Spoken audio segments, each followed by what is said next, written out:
피청구인 박성재 법무부 장관 대리인 김재원 변호사입니다. 변론하도록 하겠습니다. 결론부터 말씀드리면 본건 탄핵 심판 사건은 신속하게 각하되어야 합니다.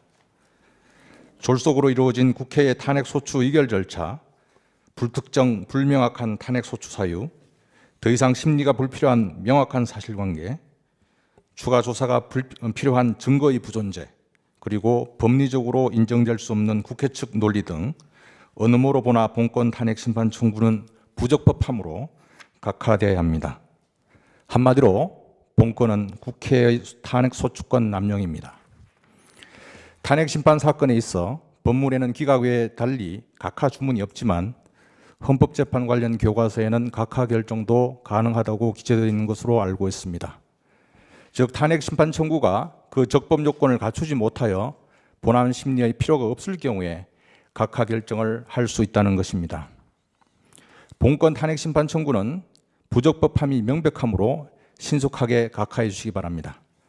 가사 각하 결정이 아니더라도 기제출한 답변서 등에서 이미 밝힌 바와 같이 피청구인에게는 그 직을 파면할 만한 중대한 위헌 위법사항, 즉 탄핵 사유가 없으므로 본건 탄핵 심판 청구는 기각되어야 마땅합니다. 이하에서는 본건 탄핵 심판 청구, 즉 국회의 탄핵 소추 의결이 왜 부적법한지 이에 대해서 말씀드리고자 합니다.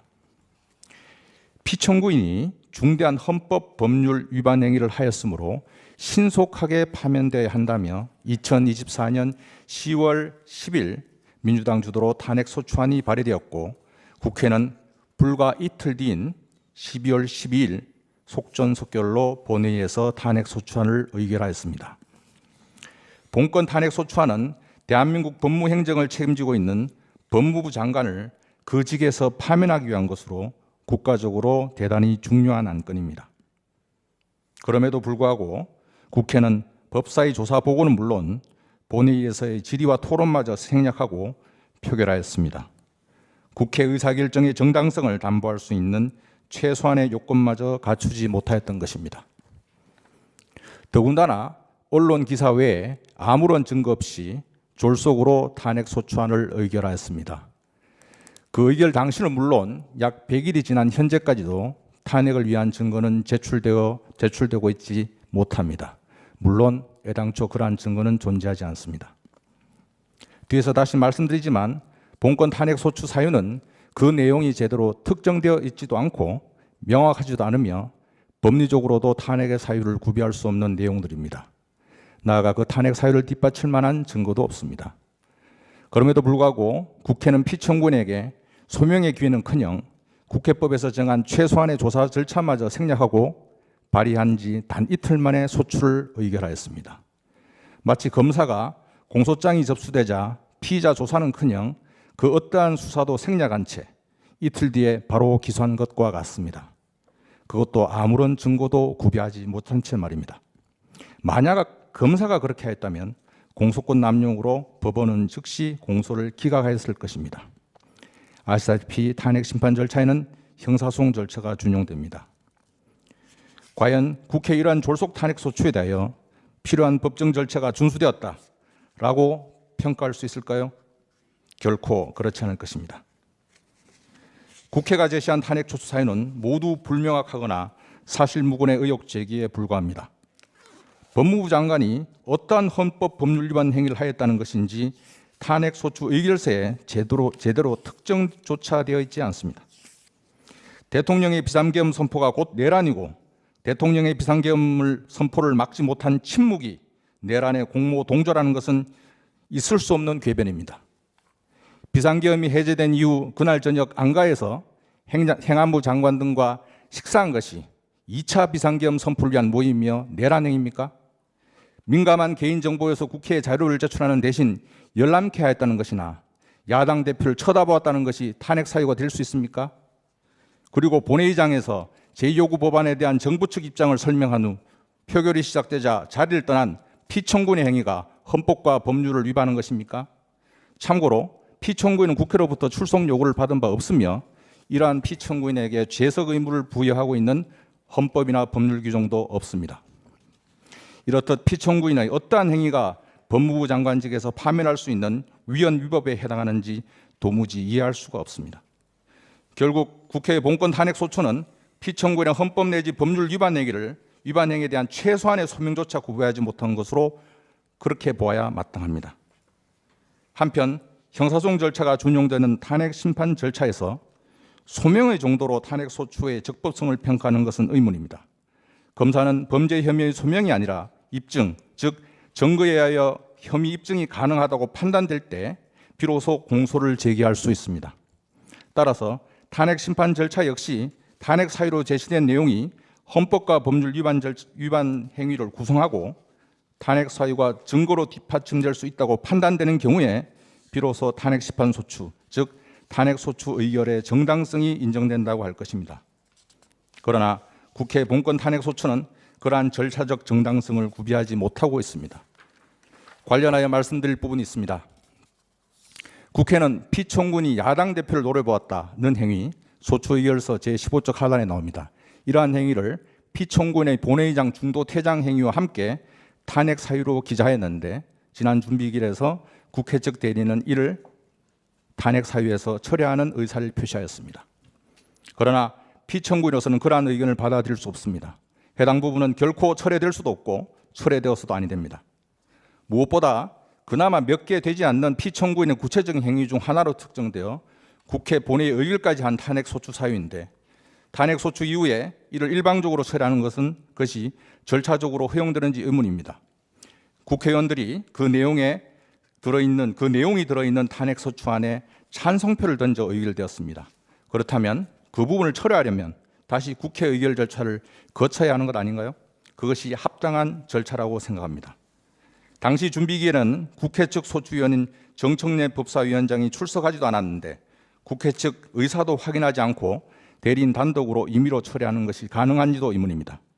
국회의 탄핵소추 의결서에 기재된 탄핵소추 사유는 대리인 단독으로 처리할 수 있는 그렇게 가벼운 것은 아니라고 생각합니다.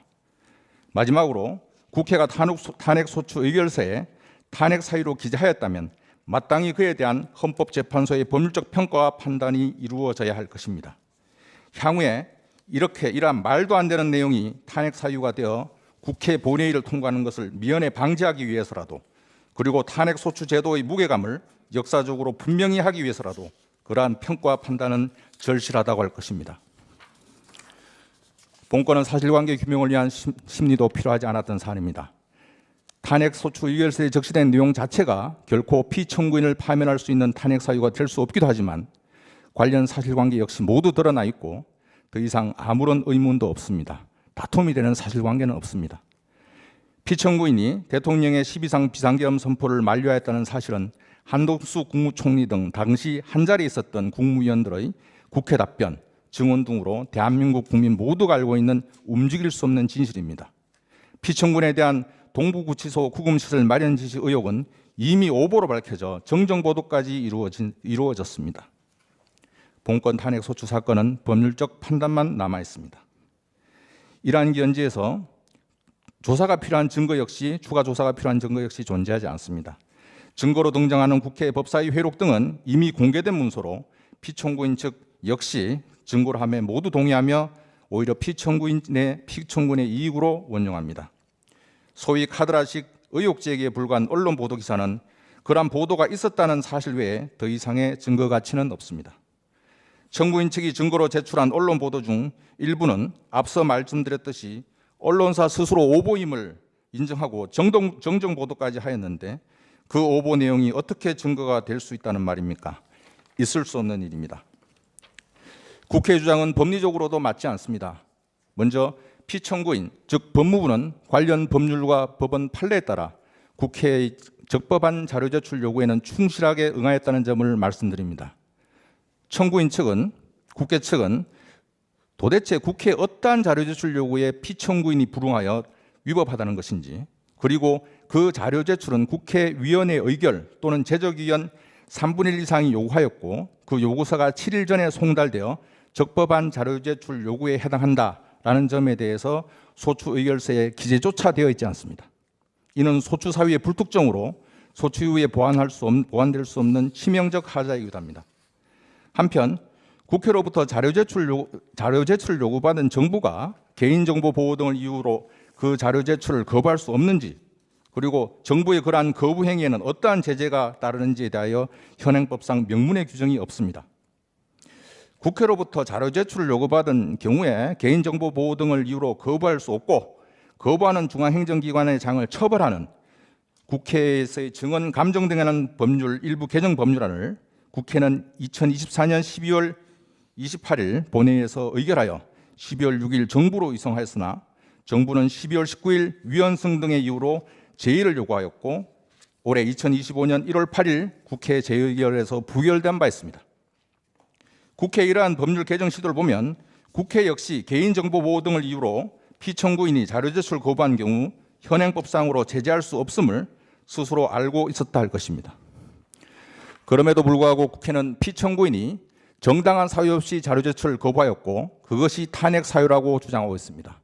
이는 법리적으로 있을 수 없는 국회의 몽리입니다. 이제 와서 국회는 피청구인이 보존기간 3년이 지나 장시호 관련 자료가 없다고 허위로 답변하면서 정당한 이유 없이 그 자료 제출을 거부하는 바람에 김영철 검사에 대한 탄핵 소출을 위한 국회 조사가 방해되었고, 그 결과 소추가 이루어지지 못하고 있다라는 취지로 주장합니다. 그러나 이는 실기한 국회 측의 억지입니다. 우선 국회 측의 그러한 주장은 탄핵 소추 의결서에 기재되지 않은 새로운 주장으로 이제 와서 소추 사유로 추가할 수 없으며 헌법재판소 판단의 대상도 될 수 없습니다. 둘째, 피청구인은 규정상 서면 자료 보존 기간이 3년이라는 원론적 답변을 한 것이며, 실제 전산으로 남아있어 자료 제출 내지 열람이 가능한 장시호 출정 기록 및 정문 출입 기록은 국회 측에 모두 협조하였습니다. 마지막으로 국회가 김영철 검사를 현재까지 탄핵 소추하지 못한 이유는 그 자료들에 비추어 김영철 검사에 대한 탄핵 소추한 내용이 근거 없는 의혹 제기에 불과하다는 것이 객관적으로 확인되었기 때문입니다. 우리나라의 탄핵 심판은 정치적 탄핵이 아니라 규범적 탄핵 제도입니다. 이미 답변서에서 언급하였듯이 본건 탄핵 소추를 발의한 민주당 장경태 의원은 2024년 11월 11일 차라리 저는 법무부 장관이 그때 4일 아침이라도 법무부 장관으로서 대한민국 법치를 못 지켰다, 사퇴하겠다라고만 밝혔어도 탄핵 소추안이 올라가지 않았을 겁니다 라고 발언하였는데, 이는 국회 스스로 규범적으로는 피청구인을 탄핵할 사유가 없는 정치적 탄핵이었음을 자인한 것입니다. 즉 본건 탄핵 소추가 각하될 수밖에 없는 명백한 증거라고 할 것입니다. 피청구인은 다른 국무위원들과 함께 2024년 12월 4일 오전에 이미 사의를 표명한 바 있습니다. 이렇듯 객관적 사실관계와 다른 장경태 의원의 발언에 비추어 보더라도 본건 국회의 탄핵 소추가 얼마나 부실하게 그리고 졸속으로 이루어진 것인지를 잘 알 수 있습니다. 결국 국회의 본건 탄핵 심판 청구는 탄핵 소추권 남용일 뿐입니다. 국회가 피청구인을 탄핵 소추한 주된 목적은 헌법 위반 등에 대한 법적 책임을 추궁하고 동종의 위반 행위가 재발하는 것을 사전에 예방함으로써 헌법을 소화하기 위한 것이 결코 아니었습니다. 오로지 정치적 목적이었습니다. 앞서 본 바와 같이 피청구인에게는 애당초 추궁당할 만한 헌법 위반 행위가 없었습니다. 그것은 장경태 의원이 자인하듯이 국회 스스로 잘 알고 있습니다. 만약 국회 주장처럼 대통령이 12상 비상계엄 선포를 저지하지 못한 것이 내란의 공보 내지 동조에 해당하고 중대한 헌법과 법률 위반이라면 왜 다른 국무위원들에 대해서는 2024년 12월 10일 탄핵 소추안을 제출하지 않았습니까?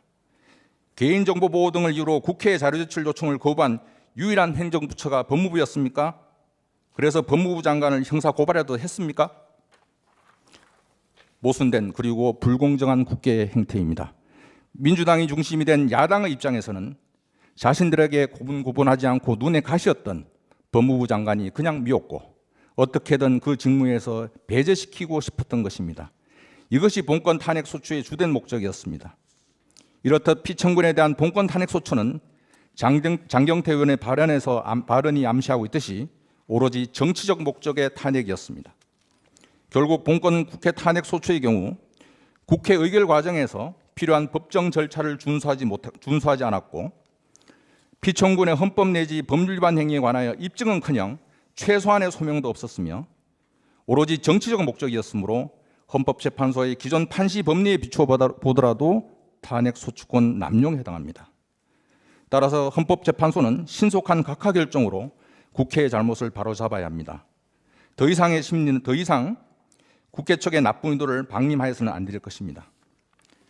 터무니없는 의혹만으로 공무원을 졸속으로 탄핵 소추하여 해당 직무를 정지하는 것은 실정법을 악용한 정부 기능의 마비 시도이고 형식적 다수결 원리에 편승한 국회의 폭거입니다. 현 정부가 들어선 이후 국회가 의결한 탄핵 소추 중 헌법재판소에서 인용한 사례는 단 한 건도 없습니다. 8건 모두 기각되었습니다. 이것이 무슨 의미겠습니까? 한두 건이라면 몰라도 말입니다. 최근 이루어진 감사원장과 검사 3인에 대한 탄핵 심판 사건 선고에서 헌법재판소는 8대 0이라는 일치된 의견으로 모두 기각 결정을 하였고 그 4인의 공직자는 98일이 지나서야 직무에 복귀하였습니다. 정말 있어서 안 되는 국가 역량의 낭비라고 할 것입니다. 최근 국가인권위원회가 박성재 법무부 장관을 명시적으로 언급하며 헌법재판소의 탄핵소추 남용으로 인정될 경우 각하할 것을 권고하기도 하였는데 오죽했으면 인권위가 헌법재판소에 그러한 권고까지 하였겠습니까? 국회의 탄핵소추권 남발 내지 남용은 이미 국민들에게도 널리 알려진 공지의 사실이지만 법무부 장관에 대한 본건 탄핵소추는 그 탄핵소추권의 남용 중에서도 제일 심한 남용이라 하여도 과언은 아닐 것입니다. 특정조차 되지 않은 부실한 탄핵소추 사유를 담은 소추안을 졸속으로 의결한 후 소치 이후에 비로소 구체적 내용은 이러이러하니까 심판의 대상으로 삼아달라는 후안부치한 국회의 억지를 받아들여서는 안 될 것입니다. 이러한 견지에서 다른 어떠한 사건보다 본건 탄핵 심판 청구가 신속하게 기각이 아니라 각하되어야 합니다. 국회의 독주를 막아 견제와 균형에 의한 상권 분립이 이루어지기 위해서라도 헌법재판소의 결단이 절실하게 필요하다고 할 것입니다. 국회가 의도한 대로 여러 달이 지난 후에 헌법재판소가 슬그머니 기각하는 것은 오히려 국회의 폭주를 방임하는 것일 뿐 국회 폭주에 대한 실질적 견제가 되지 않을 것입니다. 공소권 남용을 이유로 공소기각 판결을 선고하는 것이 검사에게 무죄 판결보다 훨씬 큰 타격, 그리고 앞으로는 절대 그러하지 말라는 큰 일깨움을 주듯이 본건 탄핵 소추를 신속하게 각하하는 것이야말로 상권 분립의 축을 훼손하면서 폭주하는 국회에 제동을 걸고 대한민국 헌정짓을 수호하는 헌법재판소 본연의 용기 있는 역할이라고 감히 말씀드립니다. 본건과 같은 국회의 만행을 제재할 다른 헌법기관은 대한민국 그 어디에도 없습니다. 오로지 헌법재판소뿐입니다. 부디 국회의 탄핵소추권 남용에 대하여 헌법재판소 각하 결정으로 신속하고 강력한 철퇴를 내려주시기 바랍니다. 그리하여 피청구인이 빨리 본연의 자리에 복귀하여 국가와 국민이 부여한 소명을 다할 수 있도록 하여 주시기 바랍니다. 불이 경청하시고 해량하여 주시기 바랍니다. 이상입니다. 감사합니다.